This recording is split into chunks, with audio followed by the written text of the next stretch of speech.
Ebenecer. Año de impacto. Desatando la unción.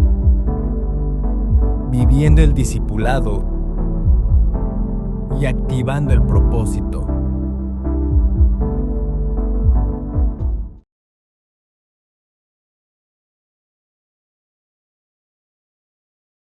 En una iglesia que cuando fue pensada su fundación, su inspiración fue esta piedra de ayuda. ¿Estoy diciendo algo nuevo o ya lo sabían? Eso es, piedra de ayuda, no solamente para pedirle a Dios, sé nuestra ayuda, sino para recordar constantemente que hasta aquí nos ha ayudado el Señor. Y si nos ha ayudado hasta aquí, pues no nos dejará. Si ya ha hecho todo esto por nosotros, ¿será que le va a faltar ya lo que falta? No. Entonces, para mí es un privilegio poder gozar y disfrutar de esta mañana con ustedes. Y quiero confesarles algo. No sé cuántos de aquí han predicado. ¿Cuántos de aquí han predicado? Quiero saber, ¿alguno de ustedes se ha animado a desarrollar una predicación? ¿Alguno de ustedes ha ido a un instituto a estudiar homilética y todas estas cosas? Una vez llegó un pastor a la iglesia y dice: hermanos, yo he venido con apologética, con homilética, con hermenéutica, he venido con lo mejor. Y un hermano: pastor, voy a orar por todas esas enfermedades que tiene. Que nadie entendía nada de lo que estaba hablando el pastor. Pero homilética y hermenéutica es el arte, digo yo en mis palabras, de estudiar la Biblia y poder preparar un mensaje para otras personas. Entonces, en esas hay muchas maneras de preparar un mensaje, pero créanme que algo que lo que más se complica para un predicador, y a mí me encanta predicar, me gusta predicar. Es más, todos mis compañeros están paseando en Teotihuacán, están en la basílica, algunos están conociendo la Basílica de Guadalupe, algunos están en el centro, otros están en el mercado de Cogüey, no sé qué, otros están en todo lado paseando. El único de mis amigos que está predicando aquí. Me encanta. No, y me encanta. Para mí es un privilegio predicar, pero algo de lo más difícil para todo predicador es hacer el título de la prédica. Usted viene, se deleita, agarra el texto, empieza a marcarlo, empieza a investigar, empieza a buscar, empieza a pedir la ayuda del Espíritu Santo, encuentra el punto 1, luego aparece el punto 2, luego estudiando se da cuenta que el punto 1 no es el 1, sino que como que es el 3, luego encuentra el 1 y usted va dibujando, y para mí es esto el mensaje que Dios trabaja en su vida, de tal manera que usted lo puede traducir a un lenguaje para la iglesia. Es una delicia predicar, de verdad. Pero lo más difícil es conseguir el título, porque luego de que usted consigue los puntos y encuentra cada cosa, luego encuentra una ilustración, luego encuentra un mal chiste de pastor, que no puede faltar un mal chiste de pastor para que una predicación sea buena. Van a escuchar un mal chiste en algún momento de esta predicación, no se preocupen. Pero lo último es el título. Y oro al Señor y digo: ¿qué título le ponemos? Señor, dame tú esa revelación, dame tú ese impacto que vaya a quedar, que conecte el mensaje con cada uno de los puntos, pero más que eso, con cada una de las vidas que están escuchando este mensaje. Y quiero ver qué piensan ustedes cuando diga el título de este mensaje. Pero el título que encontré para el mensaje de esta mañana es Imitadores. Imitadores. Y me demoré mucho escríbalo rápido antes de que lo cambie, por favor, porque me demoré mucho en saber si dejaba ese título o no, porque hay una tendencia ahora, y es nada que ver con las imitaciones. Yo no sé, aquí alguno de ustedes alguna vez ha usado una imitación. Sí, yo uso imitaciones, yo no tengo ningún problema con eso. Pero hay gente que no usa imitaciones. ¿Por qué? Porque cuando uno hace esa pregunta, se quedan así y bajan las manitos. Entonces, ¿qué pensamos cuando hablamos de una imitación? ¿En qué pensamos? en una copia, pero necesariamente es mala. Pero muchas veces, ¿en qué pensamos nosotros? Que es una copia mala, o lo que nosotros llamamos una copia, en Colombia decimos una copia barata, ¿sí? Entonces, en ese concepto en el que se entiende la imitación, muchas personas llegan a pensar en no querer imitar a nadie ni nada, porque nos creemos tan auténticos, tan originales, que cuando alguien nos dice, ay, es que usted se copió de Cristiano al hacer esa guau, uno dice, no. Ay, es que usted se copió de fulana de tal con ese peinado, entonces no, este es otro. Ay, es que usted se copió de las uñas de no sé quién más. ¿Y qué empieza a pensar uno? Que eso es malo. Y empezamos a decir, las imitaciones son malas. Pero quiero usted que me acompañe al diccionario, porque yo hice la tarea, y en el diccionario dice que imitación es lo siguiente.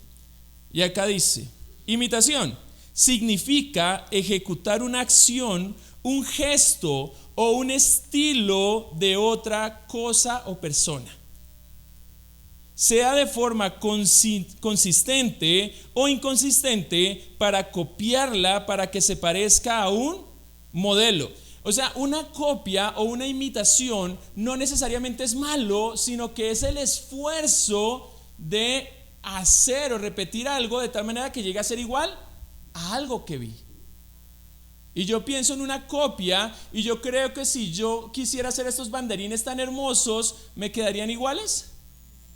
Aunque estos deben ser industriales, o estos son artesanales.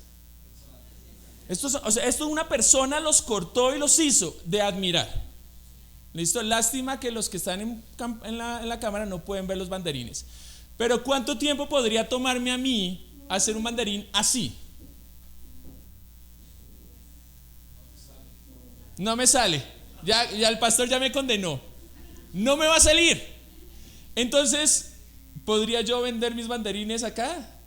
No va a tener futuro. Están hermosísimos esos banderines, pero son copia. Son copia.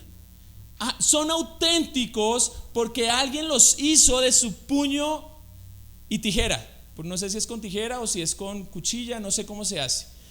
Pero esta persona que hizo esto copió las acciones de otra persona que ya lo había hecho antes, a tal punto, con tal calidad, con tal consistencia, con tal trabajo, que uno lo ve y dice, esto es auténtico. Entonces démonos cuenta que el tema de imitar, tú puedes imitar a una persona, tú puedes imitar a un objeto, puedes imitar las acciones de otra persona, como la mochila.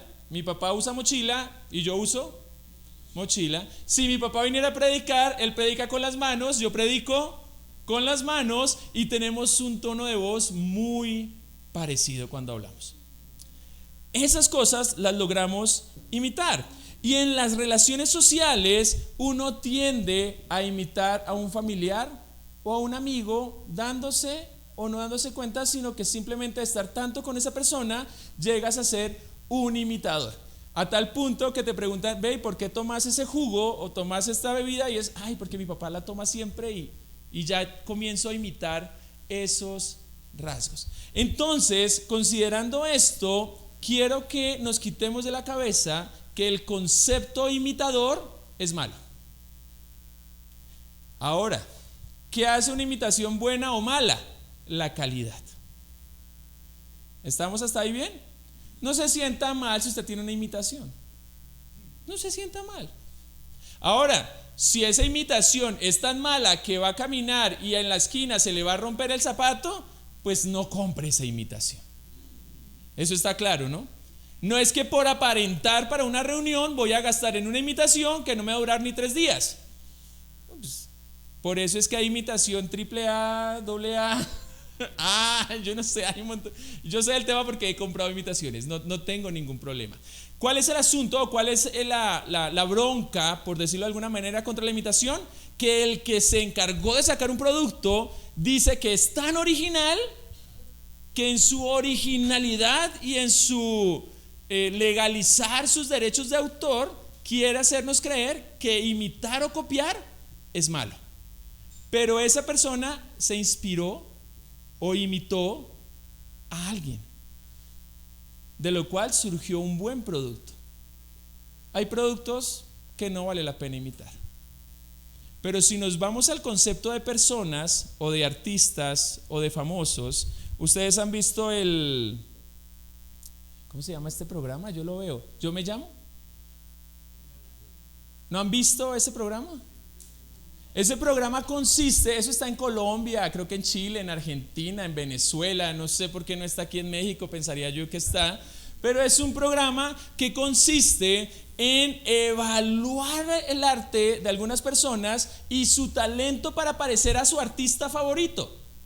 Entonces nosotros en Colombia tenemos una Shakira de Yo Me Llamo, porque se parece físicamente, se parece en sus movimientos, se parece muchísimo en su voz y se parece a la hora de estar en escena, a tal punto que ella es Shakira.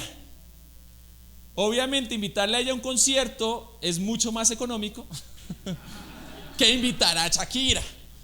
Y hay artistas más fáciles de imitar y artistas más difíciles de imitar. Entonces, cuando nos vamos a ese punto y cuando yo veo a la gente tan feliz viendo este programa de Yo Me Llamo, digo, pero si nos emocionamos, nos alegramos tanto con la gente que imita a otros, realmente imitar no tiene nada malo. ¿Dónde está el problema entonces de ser un imitador? Está en a quién voy a imitar. Ahí está el problema. Quiero que pensemos en eso. ¿Por qué? Porque yo puedo venir acá e imitar a un buen predicador, pero también puedo venir aquí a México e imitar a una muy mala persona de Colombia que todo el mundo sabe, por lo cual los colombianos no somos muchas veces bien recibidos en México. A cualquier narcotraficante, ¿sí?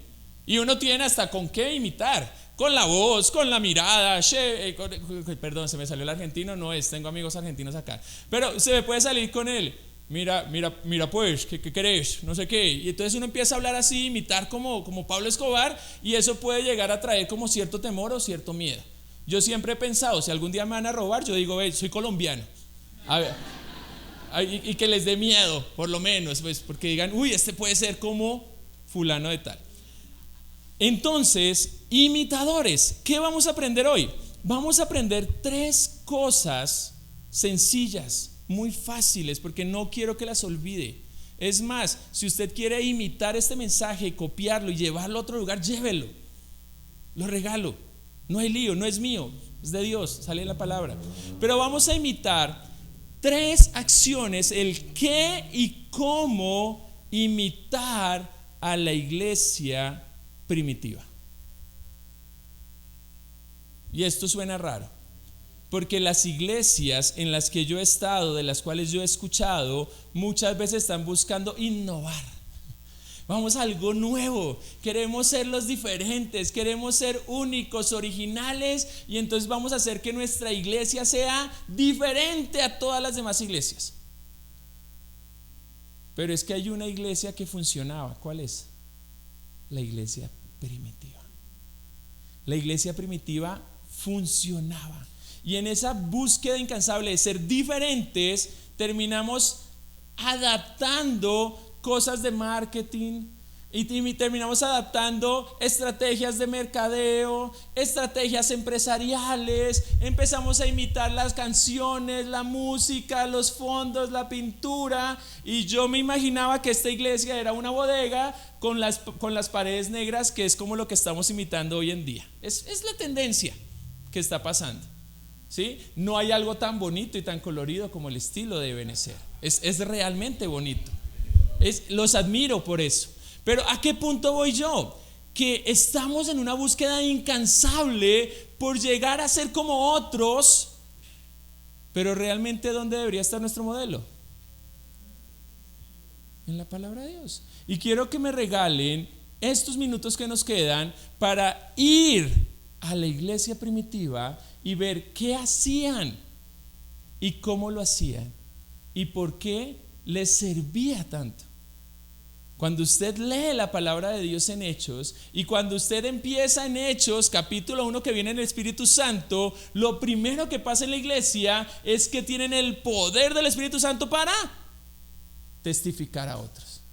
Hay algo que la iglesia primitiva, cuando hablo de primitiva hablo de la primera iglesia, ¿sí? O la iglesia de los primeros tiempos, había algo que la iglesia hacía y era testificar, porque tenía el poder del Espíritu Santo, digo yo, 0 kilómetros, nuevecito.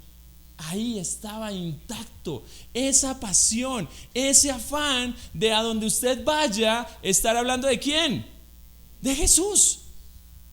Eso hacían ¿quiénes? La iglesia primitiva, pero también sus apóstoles y discípulos. Ahora quiero darles una noticia. Si al maestro lo matan por predicar el evangelio y usted imita a ese maestro, probablemente ¿qué le vaya a pasar? Que también lo maten. ¿Es una persona que vale la pena imitar?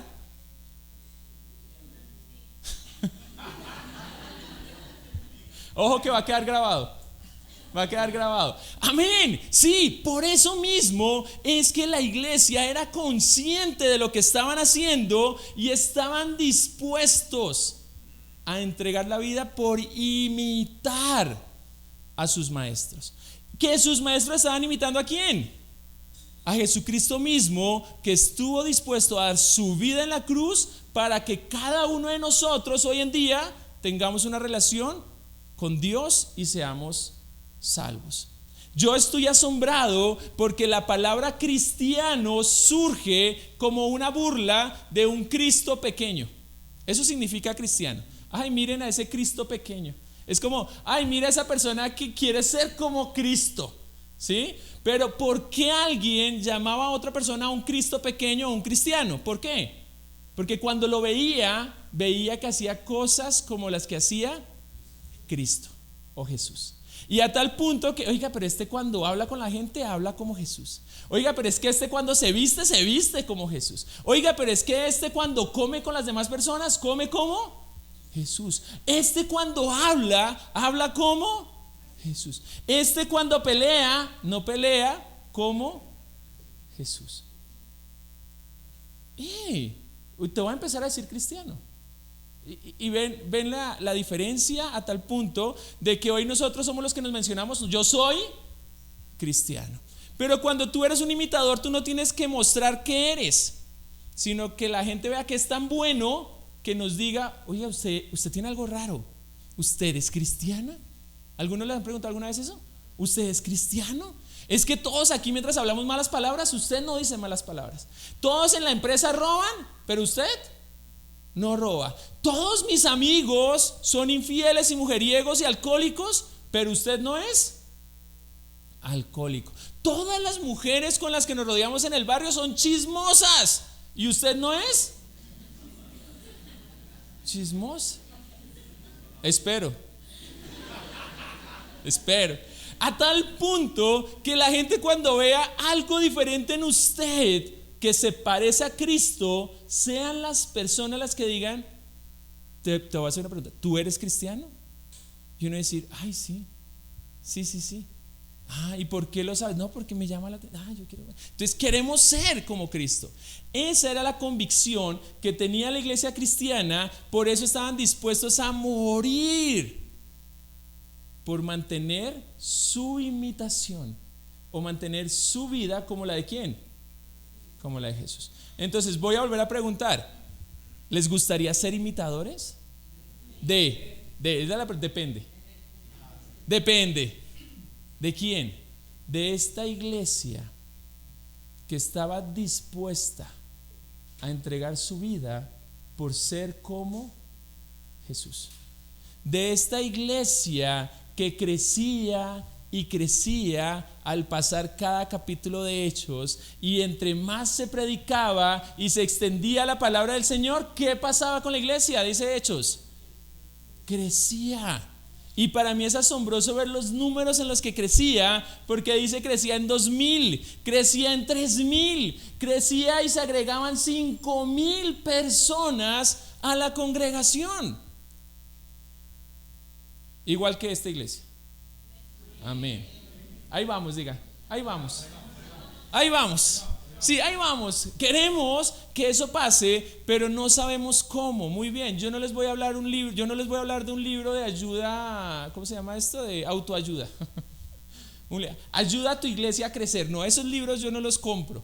Yo compro la Biblia, porque la Biblia tiene el modelo de crecimiento que funcionó. Entonces no sintamos temor de ir a la palabra de Dios. Y el primer pasaje que yo quiero que ustedes me acompañen a leer está en Hechos, capítulo 17, pero a la par quiero que usted me acompañe a Tesalonicenses, capítulo 1 de primer libro o primera carta de los Tesalonicenses. ¿Listo?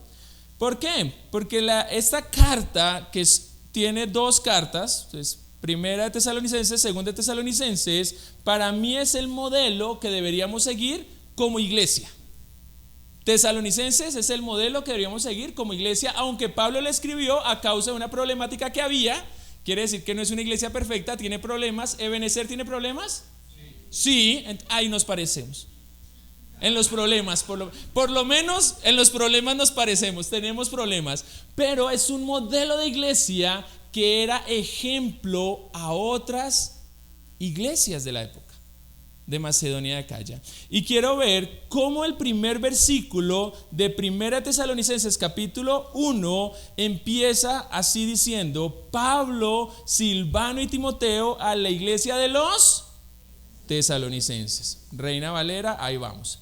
En Dios Padre y el Señor Jesucristo, gracia y paz sea a vosotros de parte de nuestro Dios Padre y del Señor.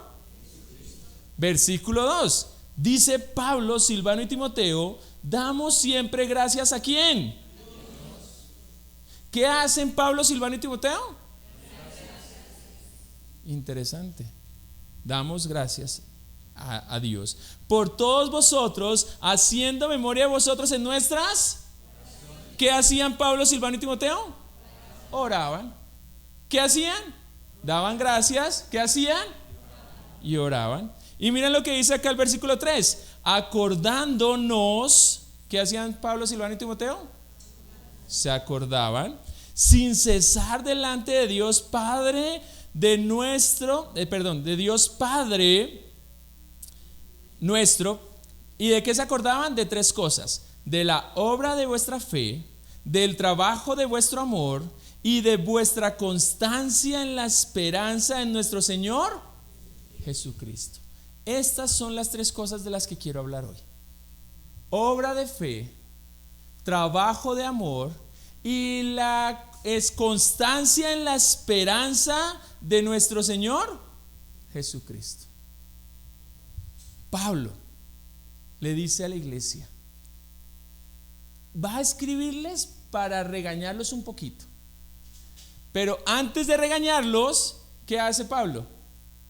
Hay un reconocimiento, hay una acción de gracia. Oigan, primero que todo, gracia y paz a vosotros.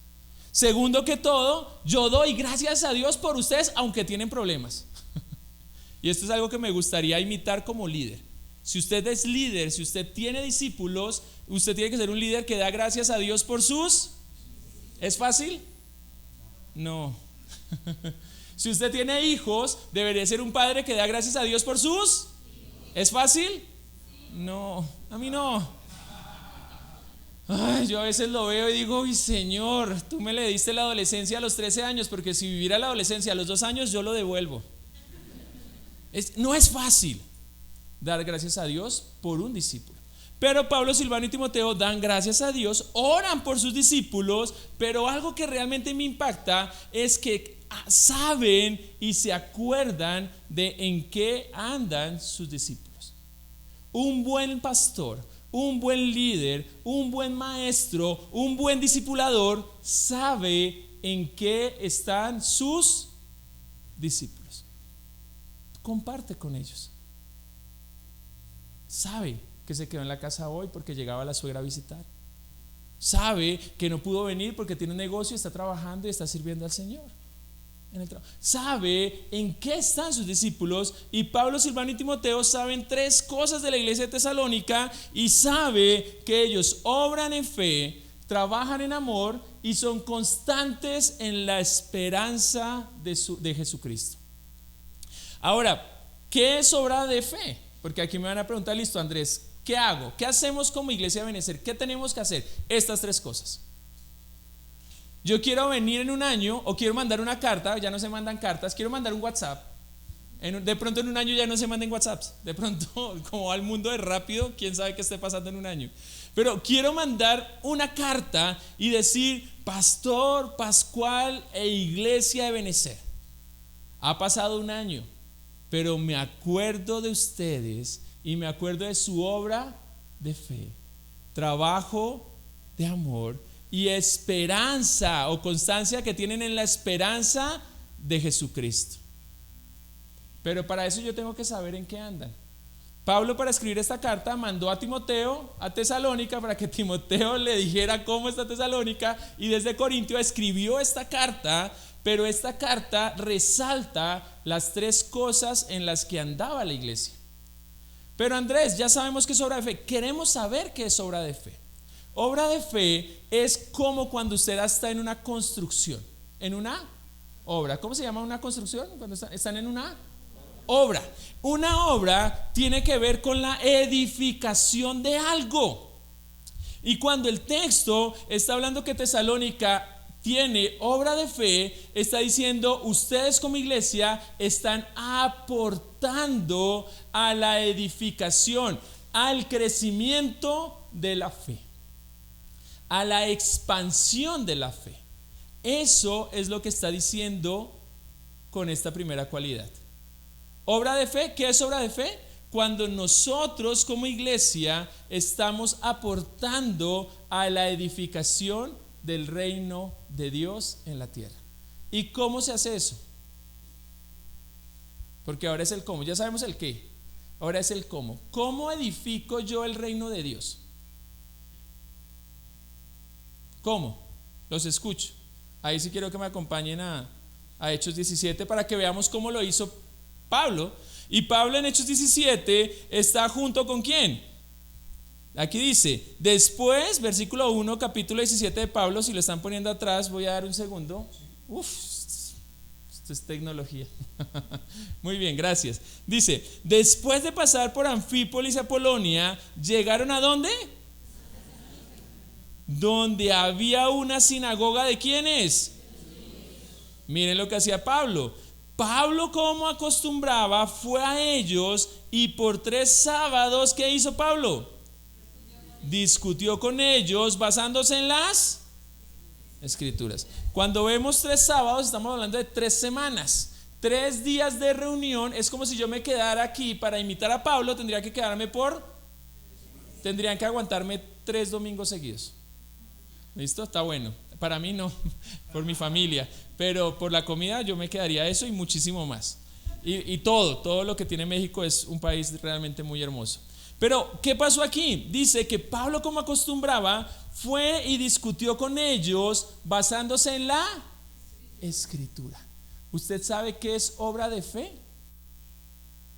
Ir y discutir con otros basándose en la Escritura. Eso es obrar en fe.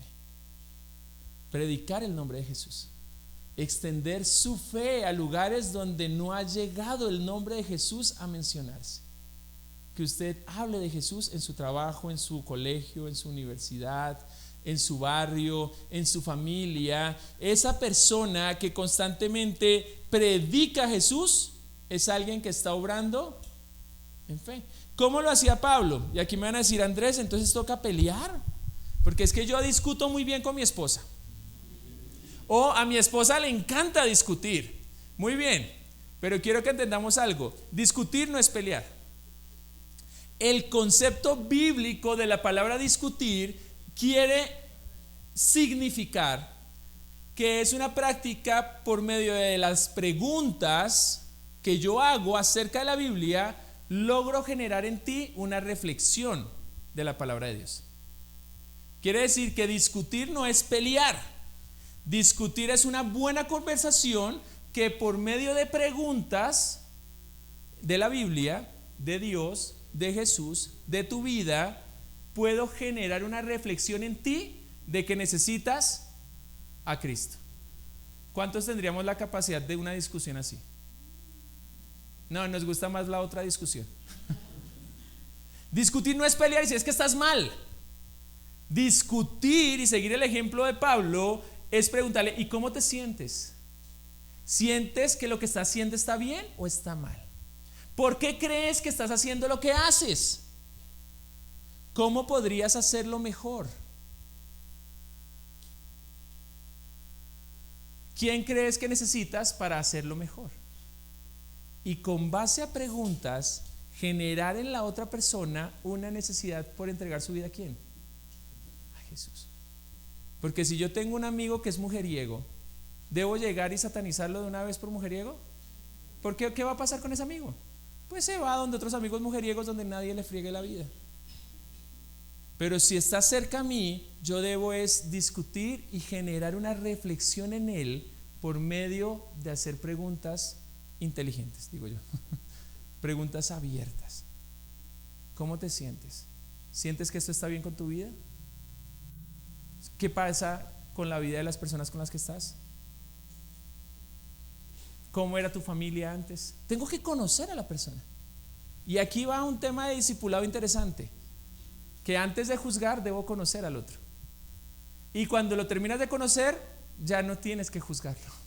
En otras palabras, es discutir con la gente basado en la palabra de Dios, a tal punto que en el versículo 3 dice que lo que Pablo hacía después de generar esta reflexión era que explicaba y demostraba que era necesario que Cristo padeciese y resucitase de los muertos, y que Jesús, a quien él anuncia, les decía, es el Cristo, el Mesías, el que va a venir a salvar tu vida.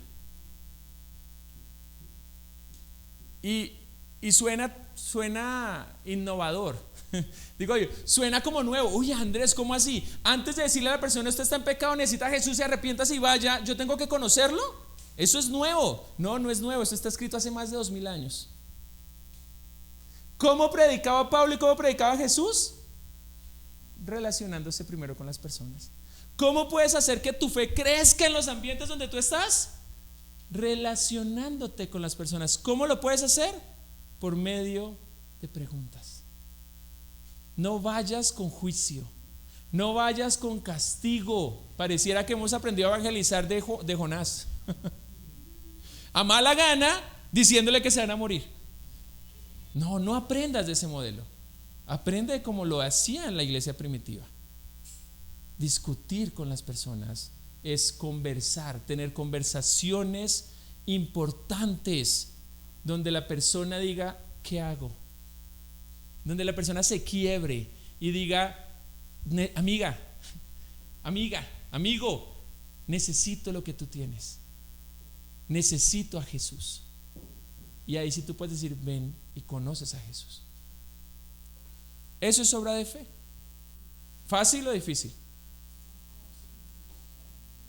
Medio, es que nos gusta juzgar. Es que nos gusta no juntarnos con los que no conocen. ¿Y cómo van a conocer? Si yo me quedo hablando con los mismos de aquí, ¿será que la iglesia va a crecer? ¿Dónde se practica mi obra de fe? Afuera. Vamos otra vez a Tesalonicenses, porque quiero que veamos qué fue lo que dice en Hechos que pasó. Porque el versículo 5 dice, pues el evangelio no llegó a vosotros, está diciéndole Pablo, les está recordando lo que pasó en Hechos y les dice, el evangelio no llegó solamente en palabras, sino que también llegó en poder, llegó en el Espíritu Santo, llegó en plena certidumbre, como bien sabéis qué clase de personas fuimos entre vosotros por. O sea que cuando usted predique el evangelio, no solamente le diga usted necesita a Jesús y ya, sino que usted predique con palabra, predique con poder, predique con el Espíritu Santo, predique con plena convicción, pero también predíqueles con amor. Eso sí ya me parece un poquito más difícil.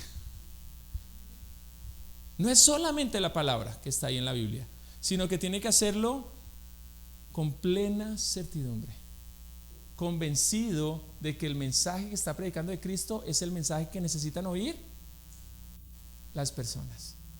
Ese convencimiento lo necesitamos. Yo he escuchado a gente predicar de Jesús como, ay, pues vaya y entréguele su vida a Jesús a ver si a usted le va bien, porque es que a mí no me ha ido tan bien. ¿Usted cree que esa persona va a querer conocer a Jesús?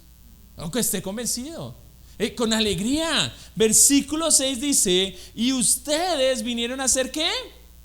Y ahí está nuestra palabra clave de la prédica. Ustedes vinieron a ser imitadores de nosotros y del Señor, recibiendo la palabra en medio de gran tribulación, pero con un gozo que venía ¿de quién? Ustedes vinieron a ser imitadores de nosotros, recibiendo la palabra con gozo del Espíritu Santo. Y yo quiero que recuerden ustedes, cuando usted recibió el Evangelio, ¿todo estaba color de rosa o estaba más oscurito? Acuérdense, en el famoso hueco, que es que estaba hundido. ¿En dónde estaba usted cuando escuchó el Evangelio? La gran mayoría de acá. ¿Todo brillaba color de rosa o todo estaba patas arriba? La gran mayoría de personas, cuando han recibido el Evangelio, su vida estaba en una tribulación increíble, absurda, digo yo. Pero cuando viene el Evangelio con el poder del Espíritu Santo, ¿qué produce en ti? ¿O qué produjo el Evangelio en ti cuando estabas patas arriba? Gozo, una luz, paz. Y la gran pregunta que yo hago es, ¿por qué cuando yo veo a alguien en la olla no le predico el Evangelio? ¿Entienden la expresión olla? Sí, en la olla, en la paila, en el fuego, en la olla, en lo fondo, en lo bajo, fritándose. ¿Más claridad? ¿O ya fue suficiente? En la olla es la expresión de la paila que está puesta al fuego, lista para poner los huevos. Es en la olla, cocinándose, en lo peor, en el momento más duro, ¿sí?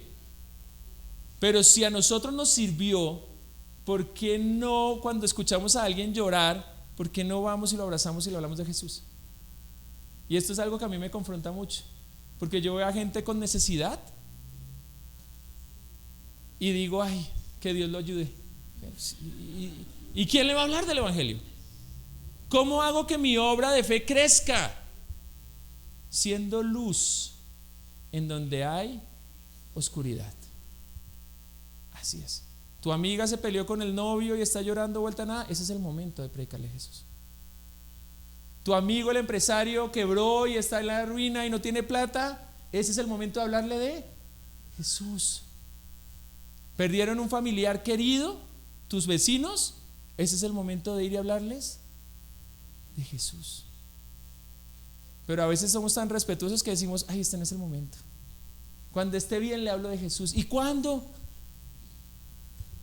Ahora es el momento. Ahora, ¿cómo lo hacen ellos? Versículo 8 dice, este es el cómo: porque partiendo de vosotros ha sido divulgada la palabra del Señor, no solo en Macedonia y Acaya, sino que también en todo lugar vuestra fe con Dios se ha, de modo que los pastores ya no tienen necesidad de hablar nada. Esta es la parte más chévere, pastor. Esta es la parte más chévere para usted y para los pastores, que la iglesia tenga tan buena obra de fe que cuando usted vuelva y diga, venga, es que vamos a evangelizar, la iglesia le diga, no, pastor, ya no hay que evangelizar. ¿Por qué no? Y Pepito, no, ese ya lo evangelizamos. Uy, ¿cómo así? Y Sutano, no, ese también ya está evangelizado. Y Pepita, no, ese también ya viene a la iglesia y sirve y hace empanadas. Y el Chavo del 8, no, ese ya, ya llegó.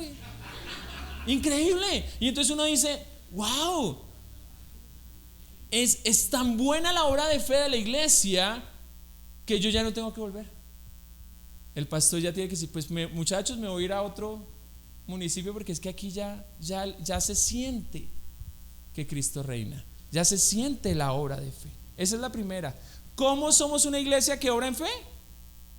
Relacionándonos con los demás y predicando la palabra de Dios. Es eso, relaciónese con los demás, sea luz allá. ¿Estamos? ¿Claros hasta ahí? ¿Ya se quieren ir? Ya, faltan solo 2. Tranquilos. Cada una 2 horas. A mí me dijeron, pastor, para que no se vayan y se pierdan la comida a las 5, entreténgalos hasta las 5. ¿No? ¿Desayunaron bien? No desayunaron bien. Que pase el del desayuno. No, es que...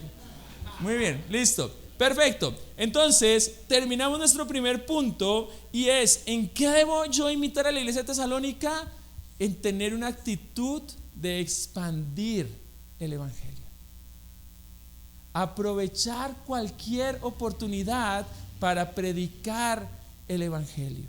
Que si usted está en el bus y hay trancón y la gente se empezó a estresar y a molestar y a decir groserías y todo, usted pueda levantarse y decir: el tiempo es difícil, pero donde Dios reina no hay estrés. Lo que sea. Tráfico, sí, caos vehicular. Muy bien, el tráfico, y en todo momento usted pueda llevar una palabra de aliento. Eso es lo que debemos hacer. Como jóvenes, como adolescentes, como señores, como señoras, cuando venga alguien y le cuente un momento difícil, usted puede decir: te entiendo, déjame orar por ti, para que el Señor te muestre. Ese es el punto. No nos está diciendo la Biblia que nos alejemos del mundo, de ellos, sino que está diciendo que seamos luz allá donde están ellos. Recuerde eso siempre. Cualquier momento difícil es el mejor momento para predicar su fe. ¿Estamos? No imponerla, pero predicar su fe. ¿Y cómo se predica la fe? Con un abrazo, con un pancito, con un café, con un sopol, con un ¿cómo se llama? Una comida, con un caldo de pollo, con lo que sea. Va. Segunda, cada vez es más corta. La primera siempre es más extensa, la segunda es más corta y la última es súper fácil de entender. La segunda cosa que debemos imitar nosotros de la iglesia es el trabajo de amor. ¿Qué es el trabajo de amor? Si yo ya trabajo y donde trabajo estoy obligado. ¿Cuál sería el trabajo ideal? ¿Cuál sería su trabajo ideal?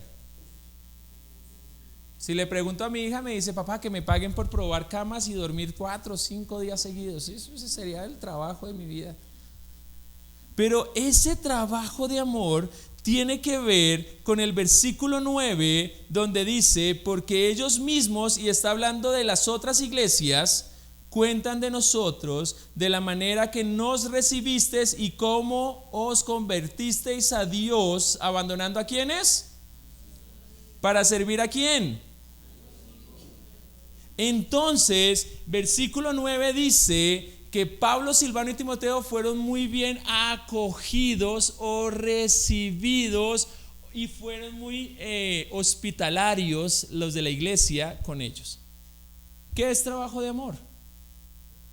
Acoger a las personas, atender las necesidades de las personas, cuidar a las personas, hacerlas sentir bienvenidas a las personas,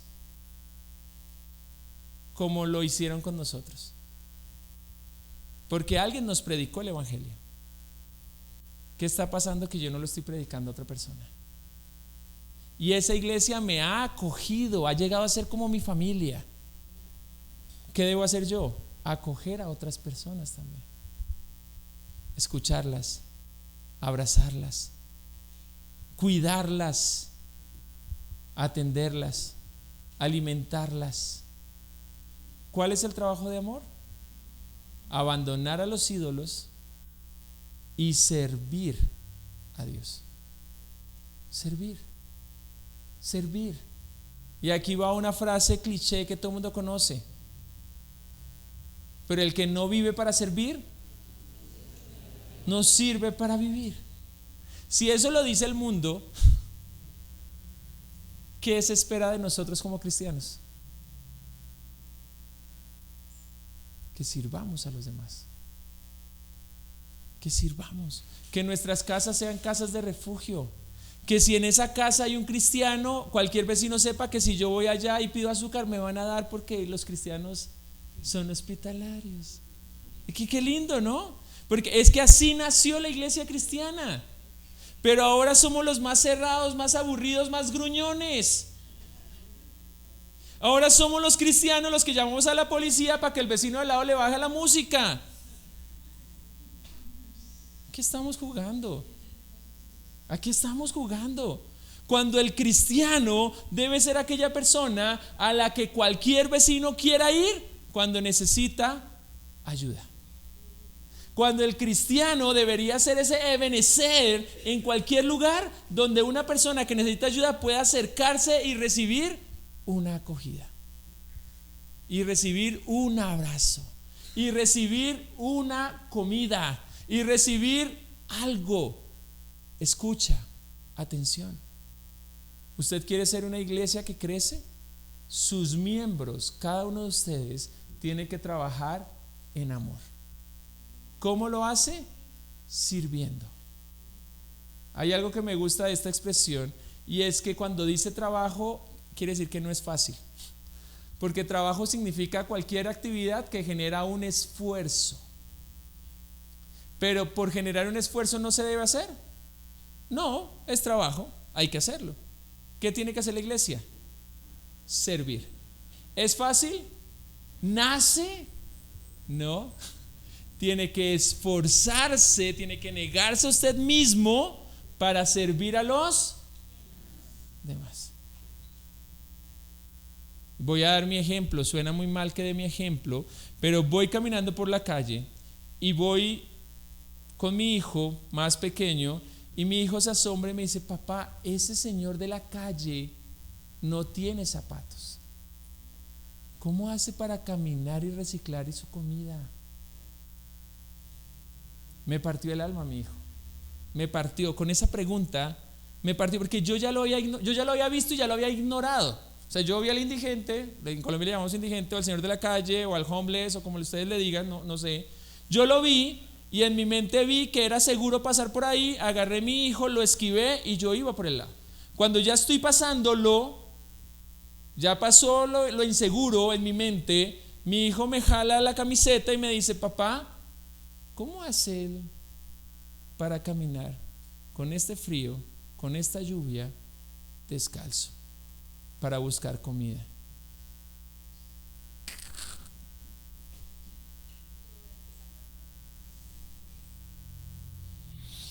No me nació. No me nació. No fue fácil devolverme, quitarme mis zapatos, tocar, tenía una manta encima del Señor y decirle: joven, ¿quieres tus zapatos? Y él me dijo: sí, hace 3 días me robaron los míos porque yo cuando duermo los quito y alguien vino, otra persona, y me los robó. Llevaba 3 días sin zapatos. Y yo serví para alguien. Años después me di cuenta que mis hijos le contaron a mi suegra lo que yo hice.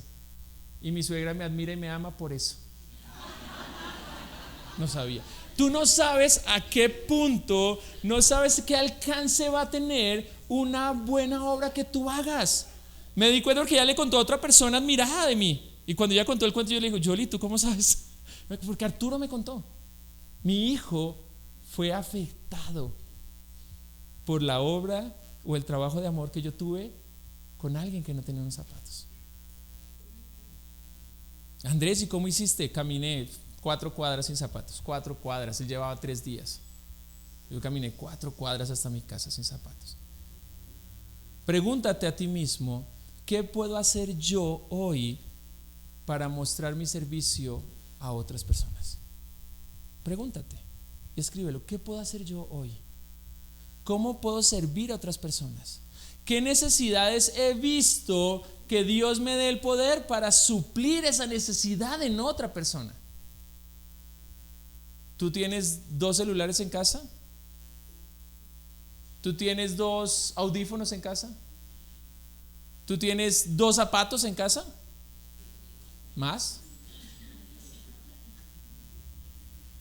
Mi esposa tiene bolsos hasta pa. Si ella me deja a mí una semana solo en la casa, yo le regalo todos esos bolsos que tiene. y zapatos. Pero piense usted, ¿qué puedo hacer yo para mostrar mi amor de servicio a otra persona? Piénselo, o sea, escríbalo, porque es que no nace. Es que es la verdad, les dice, no nace. Si usted tiene, ayer me comí 4 tacos, 4 costras me comí anoche, gula. Crucifíquenme, no creo que exista una persona que coma más de 4. Ahora todos levantan la mano. ¿Sí hay? Pequeñitos. Ahora, no sentí, les voy a decir la verdad, no sentí la necesidad de compartirle un taco a nadie, porque la mesa en la que yo estaba, estaban comiendo 4 o 5 tacos. Entonces, antes yo me sentí bien, yo me sentí tranquilo. Pero cuando tú cocines, a veces puedes decir, oiga, pero voy a echar una presa más y voy a invitar a fulano a que venga a comer. No nace. Tengo que esforzarme por servir a los demás. Esto es importante porque quiero que lo hagan. Es muy probable que en ese servicio la persona abra su corazón y diga, ¿por qué lo haces? Y esa sea tu oportunidad para predicar ¿de quién? De Cristo. Y digas, mira, no lo hago por mí. La verdad es que yo no disfruto hacer comida de más y andar regalando. Eso nadie lo disfruta. ¿Sí? Me demoré 3 horas más cocinando para regalarte comida, no. Pero lo hice porque Jesucristo hizo algo más grande por mí. Y si tú quieres experimentar esto y más, yo quiero invitar a que Cristo viva en tu corazón. Des en cuenta que van de la mano. ¿Y la tercera cuál es?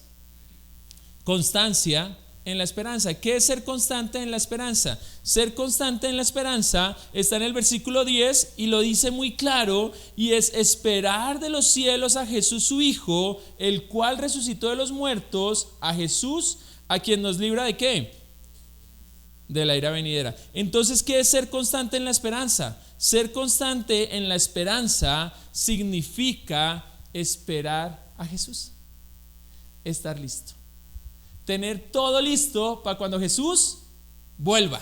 ¿Qué significa ser constante en la esperanza? No echar para atrás.